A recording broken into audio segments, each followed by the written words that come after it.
So, how's the $480,000 house I bought you? Grandpa's words floated across the table like a Christmas carol gone sour. For a second I thought I'd misheard him. The roast chicken steamed between us, candles flickered, the smell of pine needles mixed with apple pie. Everyone froze, forks halfway to their mouths.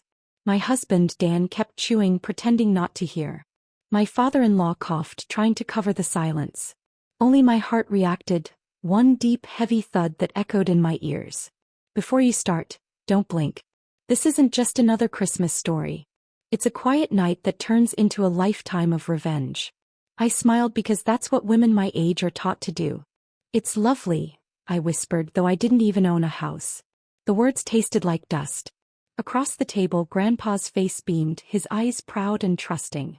He'd always been kind to me, especially after my mother passed. He believed Dan and I were building our future together. He'd given Dan advice, helped him with his first business loan, and when we married, Grandpa had called me the glue that keeps family decent. Tonight I felt that glue crack. The clock above the fireplace ticked too loudly. Outside, snow brushed against the windows. The sound of silverware on porcelain filled the air again, forced and mechanical. Dan reached for my knee under the table, a quick squeeze that said, "Don't ask questions." But I did ask, silently, with my eyes. He looked away. Grandpa poured himself more wine. "You kids deserve it," he said, lifting his glass. "I didn't want you two renting forever. I wanted you to have something that's yours." The words stung. The others clinked glasses. I raised mine too, but my hand trembled. After dinner, I stacked dishes in the kitchen while everyone migrated to the living room. Laughter returned, brittle and uneven. Through the half-open doorway I could see Dan talking to his mother. Her voice was low, quick. They both avoided looking my way. The dishwasher hummed. My reflection in the window looked older, smaller than I remembered. For 41 years I'd done what was expected. Wife, caretaker, listener. I never asked much. But tonight, something in me stirred, a feeling I hadn't known since my 20s. Suspicion mixed with quiet fury. Dan stepped in, closing the kitchen door behind him. "Don't start," he muttered. "I'm not starting anything," I said softly, rinsing a plate. "I'm just curious. What house was Grandpa talking about?" He rubbed his neck. "You know how he is. He gets confused. He meant the down payment he planned to help with." I turned off the faucet. The sudden silence between us felt heavy. "He didn't sound confused, Dan. He said the house I bought you." He glared. "You're reading too much into it." I wanted to believe him. For years I'd believed every promise he made. The promotion he almost got, the savings that just needed time, the plans that never came true. But something about tonight was different. Grandpa wasn't a man who misspoke about money. Dan kissed my cheek quick and cold. "Drop it," he said. Then he went back to the laughter. I didn't drop it.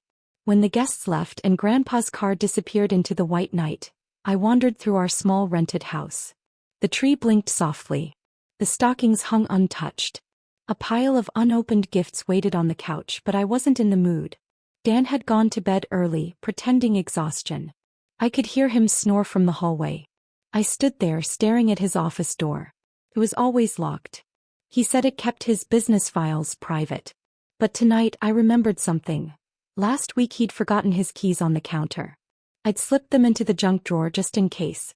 Just in case turned out to be tonight. I moved quietly, years of motherhood making me light on my feet. The key clicked softly and the door opened. His office smelled like dust and old coffee. A single lamp glowed on the desk, casting thin shadows over neat stacks of paper. I found the folder labeled mortgage. My name was printed neatly across the top, along with a signature that wasn't mine. For a moment I forgot how to breathe. My knees nearly gave out, but I grabbed the desk for balance. The numbers blurred. I flipped through pages. Purchase date, deed transfer, bank records. Everything looked official. Except I'd never seen any of it before. At the bottom of the pile, a check stub. Payee Margaret Lewis. Amount, $480,000. Memo, property purchase, gift. Dan's mother.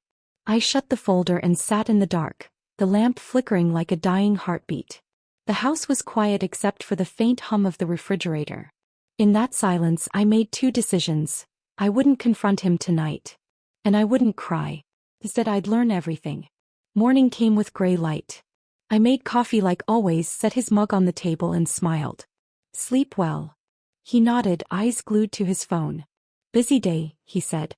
Good, I murmured. I'll be visiting Grandpa later. I want to thank him properly for that gift. His spoon froze mid-stir. He's old, honey. Don't bother him with. I just want to see him, I interrupted, my tone calm but firm. It's Christmas Eve. He'd like that. He shrugged, pretending indifference, but I saw the flicker in his jaw. He knew I knew something, but not how much. At Grandpa's, the house smelled of cedar and old books. He sat by the fireplace, blanket over his knees, TV playing softly. When he saw me, his face lit up. Ah, sweetheart. I was just thinking about you. How's the new place? I smiled, slow and careful. That's what I wanted to talk about. The new place. He frowned, puzzled. Dan didn't show you yet?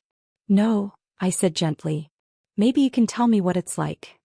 He looked confused, then worried. It's the blue one on Pine Street. The one with the porch swing. I gave Dan the check months ago. He said you were thrilled. My throat tightened. I haven't even seen it. For the first time, Grandpa's hands trembled. He turned off the TV. He told me the paperwork was done. Said he was adding your name to the deed. He didn't, I whispered. The old man leaned back, closing his eyes. That boy's father pulled the same trick once. I thought he'd learned better. I reached for his hand. Don't blame yourself. Just, don't say anything yet. He nodded slowly. You have a plan, don't you? A small smile tugged at my lips. I always do. When I came home, Dan was in the living room pretending to watch football. His mother sat beside him, too dressed up for an afternoon visit. Her perfume was sharp enough to sting. Out early, she said, not looking up. I visited Grandpa, I replied. Her hand froze on her teacup. Oh. He's well. Very talkative. I sat across from her, crossing my legs. He remembers everything he buys. Dan turned down the volume. You're digging where you shouldn't. Maybe, I said softly, but I found interesting things in the dirt. Her eyes narrowed. Careful, dear. Some secrets keep families together. I smiled. Or destroy them. Dan stood up. That's enough. I stayed seated, calm as a stone. You're right. It is. That night I didn't sleep. I sat at the kitchen table, the papers spread before me, the Christmas lights blinking through the window like silent witnesses. Outside, the snow kept falling, layering everything in white, pure on the surface, hiding the mess beneath. I wrote a list in my notebook. Copies of documents.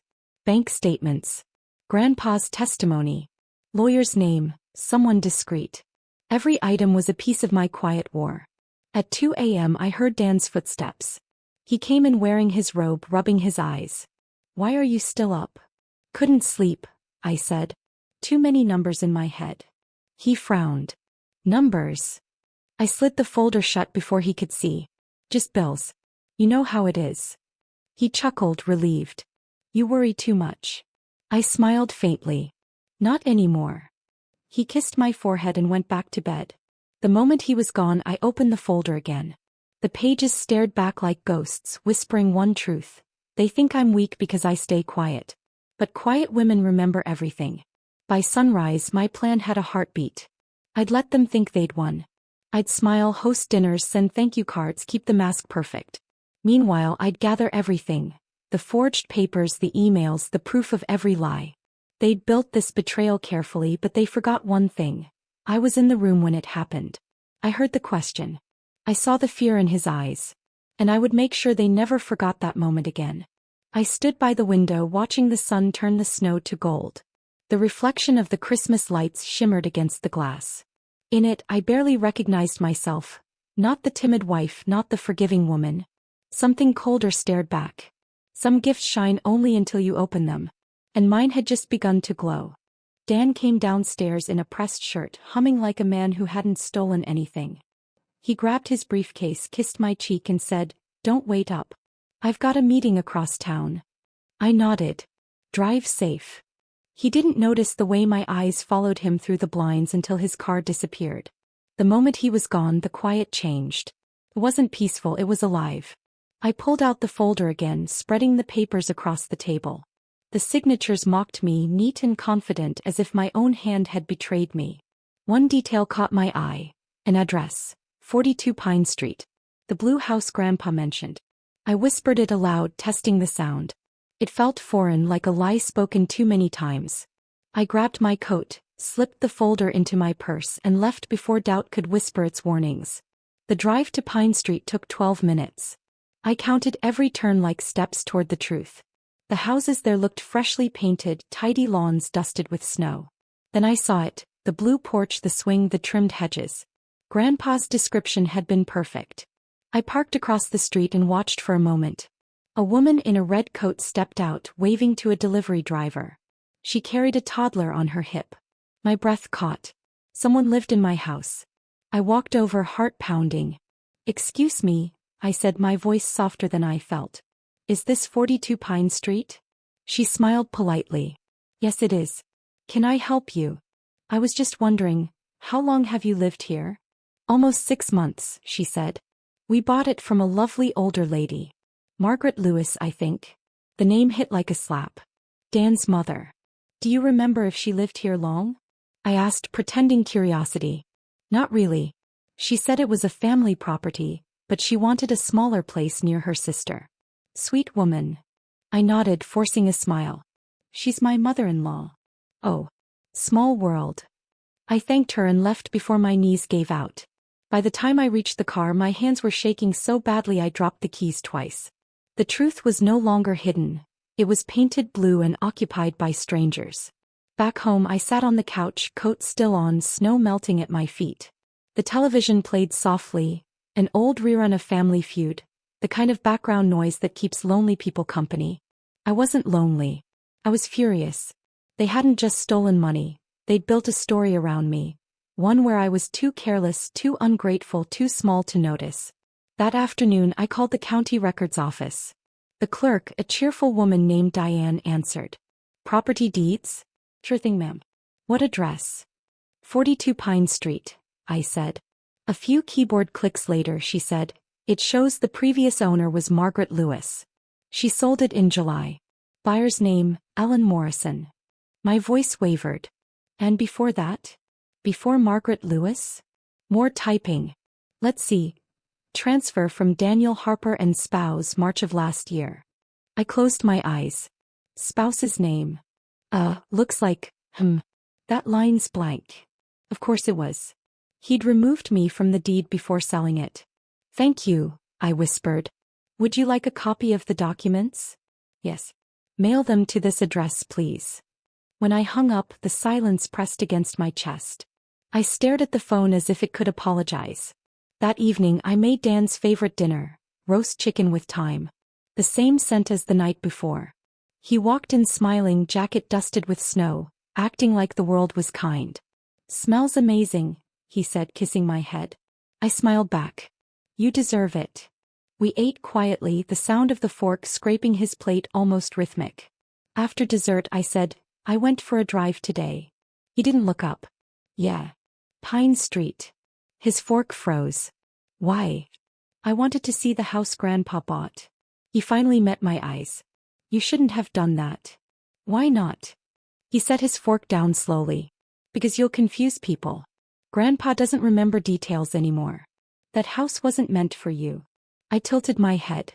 "Then who was it for?" He sighed dramatically, the way he always did when rehearsing lies. "Mom needed somewhere safe to stay. Grandpa insisted it be under our name first, but then she got sick and—" "Dan," I interrupted, voice steady. "I met the new owners." His mouth opened, closed. "You what?" "They said your mother sold it." He pushed back his chair, hands on his temples. "You shouldn't be talking to strangers about family business." "I'm family," I said quietly. He didn't answer. He grabbed his coat and left without a word. The door slammed hard enough to rattle the windows. That night, I sat on the couch with my notebook open, listing what I knew and what I needed. The house existed. It had been sold under my forged signature. Dan's mother profited. Grandpa still believed it was mine. I tapped my pen against the paper. What did they gain? Beyond the money, control maybe. Reputation. Power over me. Then another thought slipped in. What could I take from them? I went to the closet and pulled out an old box labeled taxes. Inside were folders, receipts, joint accounts. Buried beneath them, an envelope marked insurance, life and business. The policies were all in his name, but the premiums came from our account. If I stopped paying, his credit would collapse. But that was too easy. Too quick. I wanted precision, not chaos. I spent the next few days quietly collecting. Every document, every bank record, every email backup. Dan barely noticed. He was too busy pretending normal. His mother called often. I listened from the hallway. "Just keep her calm," she whispered once. "She's not the type to fight back." I smiled silently. She didn't know me at all. By Thursday, the county documents arrived in a brown envelope. The paper smelled of toner and cold air. I read every line until my eyes burned. Each page confirmed it. The sale was legitimate on paper, fraudulent in truth. My forged signature was elegant, practiced. But something new caught my eye. A notary's name at the bottom. Linda Cole. I remembered that name. She worked at the bank 2 blocks away. I'd seen her once at a charity bake sale. The next morning I walked into the bank wearing my beige coat and the calmest face I could manage. "Linda," I said with a smile. "You notarized some papers for my husband a while back. I just wanted to verify a date." She blinked, unsure. "Oh sure. What document?" "The deed transfer for 42 Pine Street." Her expression changed instantly. "Oh, I remember that one. Your husband and his mother came in together. Lovely people." My stomach tightened. "I wasn't there?" She shook her head. "No, dear. He said you were recovering from surgery." I smiled faintly. "Right. Surgery." When I stepped outside, the winter air slapped me awake. They didn't just forge my name, they forged my existence. That evening, Grandpa called. "Sweetheart, your husband dropped by," he said, voice trembling. "He told me you were confused. Said you might be upset because the house paperwork got delayed." My pulse quickened. "What else did he say?" "He said you've been stressed. That maybe you're, well, forgetful." I closed my eyes, forcing calm. "Grandpa, do you believe that?" "I've known you too long to believe gossip." He paused. "But if you need my help, you tell me, all right?" "I will," I promised. "Soon." When I hung up, I stared at the Christmas tree across the room. The lights blinked red and gold, reflecting off the window where my own reflection looked back. Older, yes, but sharper. They were painting me as senile, unstable, forgetful. That meant they were scared. And fear, I knew, was leverage. A few days later, Dan came home early with flowers. A peace offering in disguise. "Let's stop fighting," he said softly. "It's Christmas week. I don't want bad blood." "Neither do I," I said, taking the flowers. "Why don't we host dinner for everyone? Mom, Grandpa, the whole family. Clear the air." He hesitated. "That's actually a good idea." I smiled. "I thought so." He didn't realize that behind my smile was an entirely different invitation. One that would end the pretending once and for all. As he left to call his mother, I took out my notebook and wrote a single line under my list. "They think the house doesn't exist anymore. But soon neither will their lies." I closed the book, listening to him laugh in the other room, unaware that the countdown had already begun. Not on paper, not on a clock, but inside me. Every breath I took was one beat closer to the moment they'd regret underestimating me. Dan thought he'd calmed the storm. He walked around the house with that same false ease, humming while he shaved, whistling when he left for work. He thought flowers and sweet talk had erased the truth. He thought I'd gone back to being soft. He was wrong. The next morning, I brewed his coffee and tucked a folded note into his jacket pocket. A grocery list, nothing special. But it wasn't the list that mattered. It was the small tracking device stitched beneath the collar. One of my old nursing friends, Emily, had a teenage grandson who fixed laptops. He'd sold me a few gadgets and taught me enough to follow Dan's routine without him ever noticing. By noon, I knew where he'd been. Not at his office, but at a small law firm downtown. The same place his mother had used to sell the Pine Street house. The pattern was forming like frost on glass. Careful, deliberate, deceitful. That evening, I smiled across the dinner table, pretending to listen as he talked about a new client. His lies had rhythm now. They almost sounded musical. "You've been so quiet lately," he said. "Just tired," I replied. "Thinking about the Christmas dinner. I want it to be perfect." He smiled, unaware of how perfectly it would end. The next day I started building my own story. If they wanted me to look weak, I'd give them exactly that, on the surface. I spent the morning at the library, learning about property fraud, forgery, and restitution. The librarian, an older woman with kind eyes, handed me pamphlets and whispered, "People always think wives don't fight back. They're wrong." I tucked that sentence into my memory like a promise. From there I went to the bank. I opened a small account in my own name. No joint access, no paper trail to the shared finances. I deposited a small amount first, then quietly transferred $50 a week from our joint account. Small enough to be invisible but steady enough to build a foundation. That evening I baked Dan's favorite pie, set the table, and laughed at all the right moments. Every gesture was a mask. Every word was rehearsed. His mother called halfway through dinner. He put her on speaker. "She's hosting Christmas dinner?" Margaret's voice sounded surprised. "Are you sure that's wise?" "I insisted," Dan said. "It'll help her feel included." I smiled and wiped my hands on a dish towel. "Tell her I'm grateful for her concern." Margaret hesitated. "I'm sure you are." Her tone carried that same sugary malice, the kind that sounds polite but cuts deep. I'd spent years mistaking that tone for kindness. Not anymore. When the call ended, I reached for Dan's empty plate. "Your mother must be so proud of you," I said. He grinned, not catching the bitterness beneath my words. "She just wants us happy." "She must be thrilled," I said softly, "to finally have a house she never paid for." He looked up sharply. "What's that supposed to mean?" I tilted my head. "Just an observation." He didn't push further. He was learning, too slowly. Over the next week I perfected the act. The perfect wife. The devoted hostess. The woman who never suspected a thing. Every morning I made him breakfast and waved from the porch like the picture of loyalty. Every afternoon I followed the signals from the tracker. He met his mother twice, his lawyer once, and spent one afternoon at a jewelry store. A diamond bracelet, her Christmas gift, no doubt. The irony almost made me laugh. At night I pretended to sleep while he texted under the covers. His phone light flickered like a heartbeat against the wall. I turned away, memorizing each rhythm. During the day I built my case. I visited Grandpa again, this time with a small recorder hidden in my coat pocket. I asked gentle questions, letting him talk. He told me dates, names, amounts, everything I needed to confirm what I already knew. When I left, I hugged him tightly, whispering, "Don't worry, Grandpa. I'm handling it." He patted my back and said, "I know you are. You've got your mother's fire." I smiled through the ache. I hope so. By mid-December the plan was ready. I had copies of the forged documents, audio of Grandpa's testimony, and screenshots of Dan's private messages with his mother. Thanks to a password hint he'd once bragged about, her birthday. It took me one try. The messages were worse than I expected. "He'll never know, Mom. He trusts me too much. Don't worry, I'll handle her if she starts asking questions. Grandpa's already too old to remember anything. By the time she realizes, it'll be sold."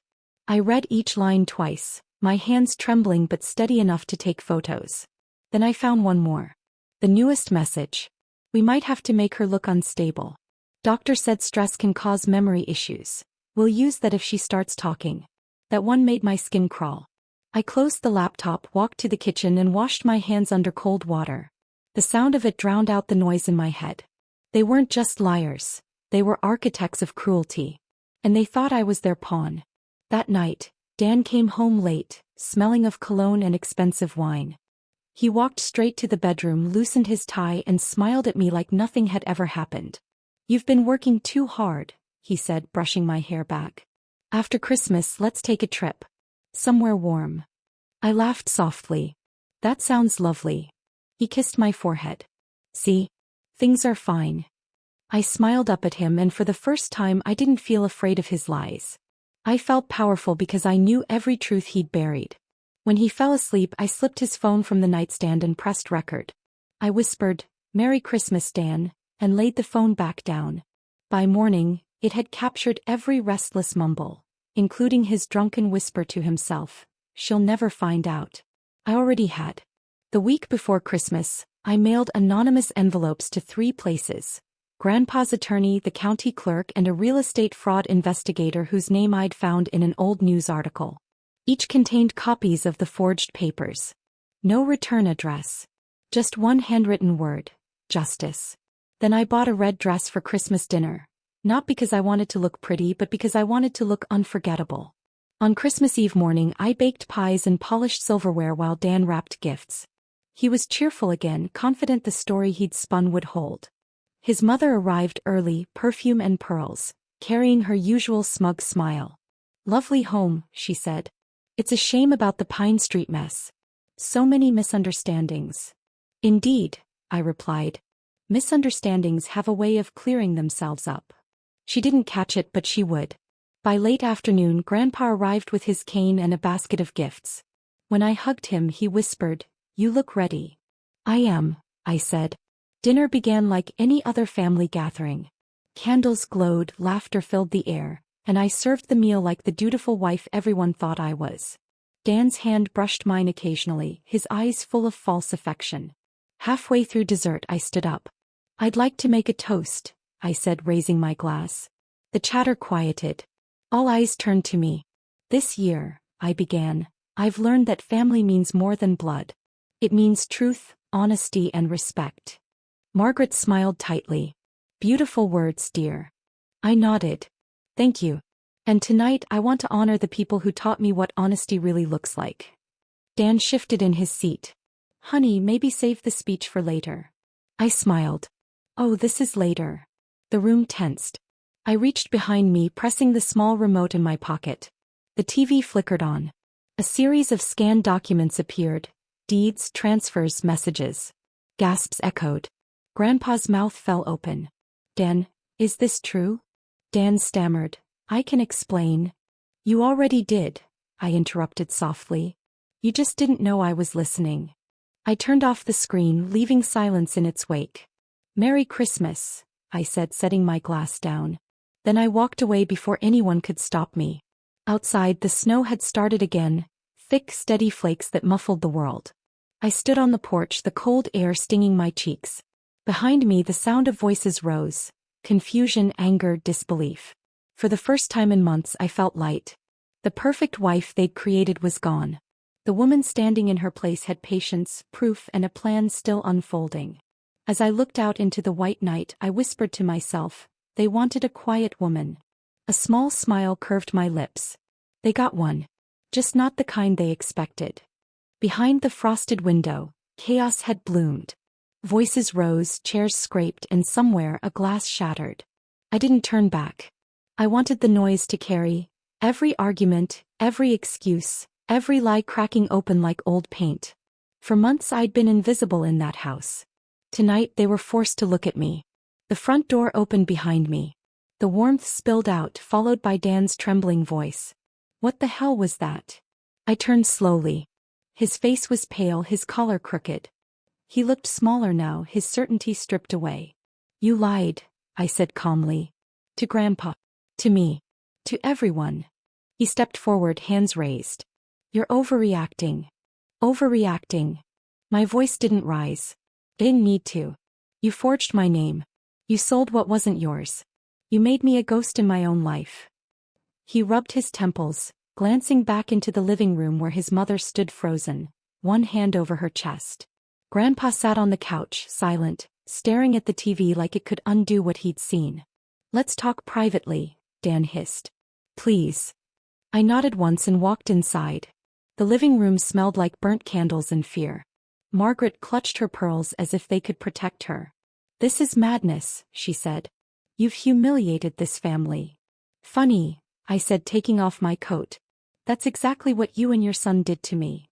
Dan slammed the door behind us. "Stop. Both of you." Grandpa rose unsteadily. "Is it true, son?" His voice cracked.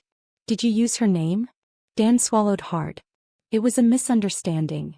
"A misunderstanding doesn't have forged signatures," I said. Margaret turned on me, eyes blazing. "You don't understand how business works." "Oh, I understand perfectly," I replied. "Steal from your daughter-in-law, lie to your father, and call it business." Her lips tightened. "You're destroying your marriage." I met her gaze. "No. You did that when you sold my home." The room went still. Grandpa sank back into his chair, shaking his head. All these years I thought I was helping you build something. Dan crouched beside him. Dad, listen. Don't.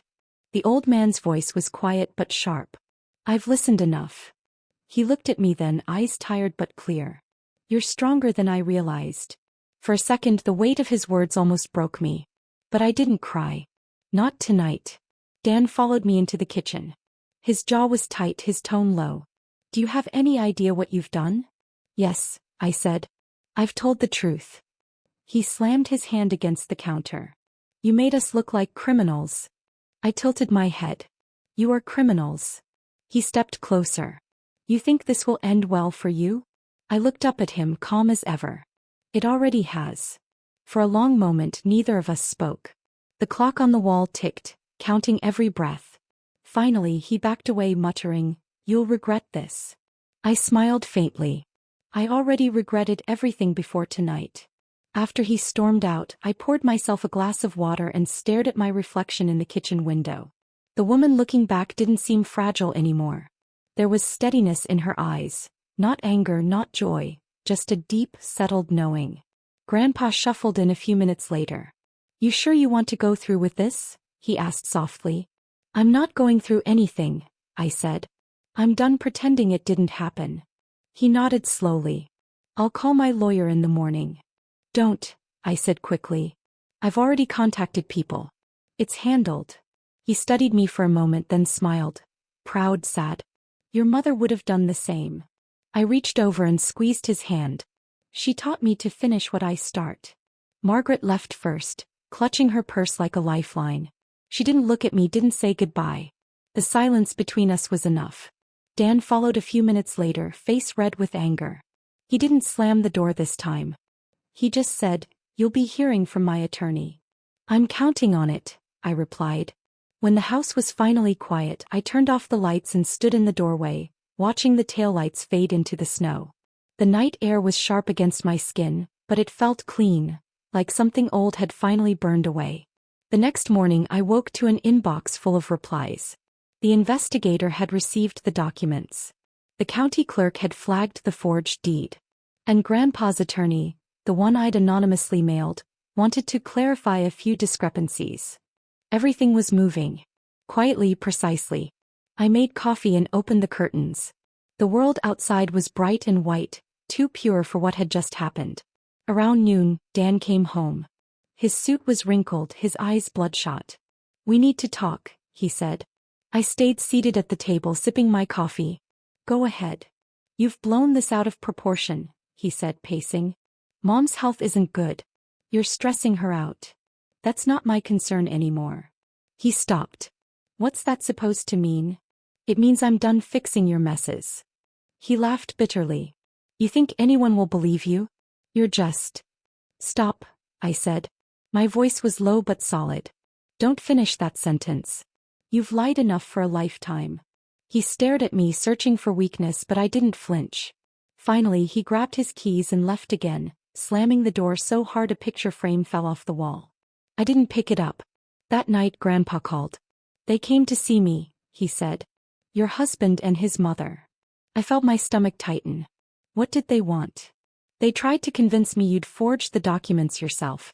Said you were confused. My pulse thudded. And what did you say? I told them I may be old, but I'm not blind. His voice softened. I told them I saw the fear in their eyes when you showed those papers. Guilty people always look the same. A tear slipped down my cheek, the first one in weeks. Thank you. He chuckled quietly. You don't owe me thanks. Just promise you'll finish this. I will, I said. The following day I received a call from the investigator. Mrs. Harper, we've confirmed forgery on multiple documents. We're opening a formal case. I gripped the phone tighter. What happens next? Restitution proceedings, possibly criminal charges. Do you have legal representation? I will soon. After the call I sat at the table for a long time. I should have felt triumph. Relief. But what I felt was something heavier. The weight of all the years I'd stayed silent, all the small betrayals I'd ignored. I wasn't just fighting for a house. I was fighting for the woman I used to be, the one who believed kindness was protection. That evening I heard a car pull into the driveway. Tires crunching over ice. I looked through the blinds. Dan. He didn't knock. He walked straight in, his face flushed from the cold. "We need to fix this," he said. "There's nothing left to fix." He threw his hands up. "Do you want to ruin me? Is that it?" "No," I said. "I want you to face what you did." He stared at me, breathing hard. "You think you're some kind of hero?" I met his eyes. "No. I'm just finally telling the truth." He stepped closer, voice low. "You think Grandpa will survive this scandal? You'll break him." I straightened. "You already did." For a moment I thought he might say more, maybe even apologize. But instead he turned and left again, slamming the door one last time. The sound echoed through the house like the final note of a long, bitter song. When the silence returned, I sat by the window and watched the snow fall heavier than before. The streetlights turned everything gold. For the first time, I realized I wasn't afraid of being alone. Margaret would spend the next few days spinning her version of events, and Dan would scramble to save himself. But the truth was already out there, documented, witnessed, unstoppable. I reached for the small recorder on the counter and pressed play. His drunken whisper from nights ago filled the room again. "She'll never find out." I smiled. I already did. The sound of my own laughter startled me, not cruel, just free. The kind that comes after long silence. As the night deepened, the house seemed to breathe differently, lighter somehow. Every shadow that used to scare me felt harmless now. Tomorrow would bring consequences, lawyers, signatures, headlines maybe. But tonight belonged to me. Because this was the night their smiles died. And I finally started living again. The snow didn't stop that night. It kept falling in slow, endless waves, covering the tire tracks that had carried Dan away. By morning the world outside was clean, a blank page.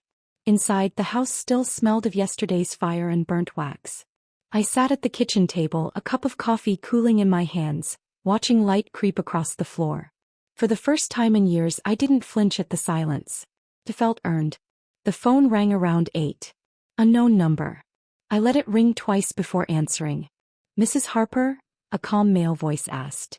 "This is Detective Laird, County Fraud Division. We're calling to confirm your statement." "My statement? The documents and audio you sent have been verified. The notary confessed the signature wasn't yours. We'll need you to come in and finalize the complaint." I pressed my fingers to my forehead, breathing out slowly. "Of course. When?" "Today if possible." "Give me an hour," I said. When I hung up, I looked around the kitchen. The cracked tile, the old curtains, the dent in the wall where Dan once threw his keys in anger. All of it part of the life I'd survived. I set the cup down, grabbed my coat and left before I could change my mind. The precinct was colder than I expected. A small clock ticked above the doorway and the smell of paper and coffee lingered in the air. The detective slid a folder toward me. "We'll move forward with charges against both your husband and his mother," he said. "Forgery, fraud, and misrepresentation. There may also be restitution for the property value." "Restitution?" I repeated. He nodded.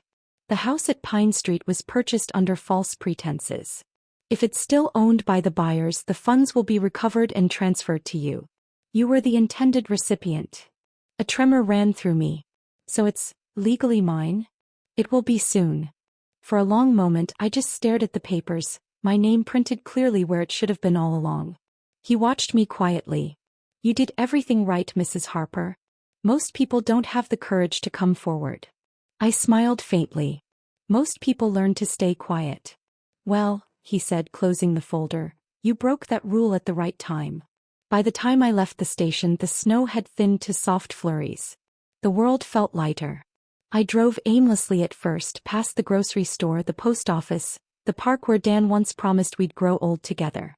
Promises are funny things. Fragile when you believe them, sharp when they break. Eventually I found myself on Pine Street again. I parked across from the blue house. The porch swing moved gently in the wind, the sound creaking like an old memory. A car sat in the driveway, not Margaret's, not Dan's. The new family still lived there. A woman in a cardigan stepped out, holding a paper bag of groceries. She saw me and waved. "Back again?" she asked with a friendly smile. I nodded. "Just passing through." She laughed softly. "We still love it here. Best decision we ever made." I smiled. "I'm glad it went to someone who deserved it." As she walked inside, the porch light flicked on, washing the snow in gold. For the first time, I didn't feel anger when I looked at the house. I felt closure. They had stolen it, yes, but I had taken something much larger back. Myself. 2 days later, the doorbell rang. When I opened it, Margaret stood there, fur coat wrapped tight, lips pressed thin. "Can we talk?" she asked. "About what?" She glanced around nervously. "Inside, please." I stepped aside. Her perfume filled the hallway, heavy and suffocating. She turned to face me, voice trembling. "They're going to arrest me." "They're going to charge you," I corrected. "Whether you're arrested depends on what you say next." Her eyes watered. "I didn't know Dan forged it. I just thought." I cut her off. "Don't insult me." She hesitated. "You can stop this. You can tell them you forgive us." I leaned against the doorway. "You want forgiveness?" "Yes," she whispered. "We're family." I shook my head slowly. "You used that word when it suited you. When it gave you control. But family doesn't steal homes and call it love." Tears welled in her eyes, but I felt nothing. "Margaret," I said quietly, "you'll have to live with what you did." "I already have." She looked at me for a long moment, then left without another word. Her footprints disappeared under fresh snow before she reached the car. That evening, I got a call from the investigator again. "The court-approved property restitution," he said. "You'll receive ownership rights within a week." I thanked him, hung up, and sat down on the couch. The room was dim except for the Christmas lights still tangled around the window. I hadn't taken them down. They blinked softly, red and green, against the quiet walls. The house at Pine Street was finally mine. But I didn't want to live there. Some scars don't vanish when you reclaim the place where they formed. I wanted peace, not walls that whispered betrayal. So I made a decision. The next morning, I met with a real estate agent. A young woman with kind eyes and frost in her hair. "You're selling?" she asked. "Yes," I said. "But only to the right buyer." She smiled. "You'll have no trouble. It's a beautiful home." "I know," I said. "That's why I'm letting it go." Weeks passed. The case went public. A small article appeared in the local paper. "Family property fraud exposed. Son and mother charged." It was written in polite language, but the shame underneath was clear. People in town whispered, as they always do. Some pitied me. Others admired me. None of it mattered. I'd learned that survival isn't about winning sympathy. It's about taking your voice back after someone steals it. Dan called once. The number flashed on my phone, unfamiliar, from a correctional facility. I let it ring until it stopped. Then I blocked it. Later that afternoon, Grandpa visited. He walked slowly but steady, leaning on his cane. I poured us coffee and we sat by the window watching the snow drift down. "So," he said, smiling gently, "you got the house back." "I did," I said. "But you're not moving in?" I shook my head. "No. I'm keeping it for something better." He chuckled. "Something better than revenge?" I met his eyes. "Exactly. Redemption." A month later, I drove to Pine Street one last time. The house looked exactly the same. Blue siding, white porch swing, the same wind chimes that clinked like small secrets. But this time the door belonged to me again. I walked inside with the realtor, the floorboards creaking softly under our feet. "It's lovely," she said. "Warm." "It should be," I replied. "It's built on lies, but I've turned them into lessons." I signed the papers quietly, and when she left, I stood alone in the living room. Sunlight spilled across the floorboards, catching dust in the air. For a moment, I imagined Dan standing where I was, smug, certain. Then I let the thought fade. I walked to the kitchen window and looked out. The swing moved slightly, touched by the wind. That's when the idea came, not out of bitterness but clarity. I wouldn't sell it to strangers. I'd donate it. To the women's shelter downtown. The one where they take in wives who have nowhere to go when the world turns cruel. They could live where betrayal once lived. Turn pain into shelter. Turn silence into survival. The following week, the transfer was done. I stood with the director of the shelter as she handed me a small plaque. "For those who refuse to stay silent." I didn't cry. I smiled. The kind of smile that comes from something solid, something rebuilt.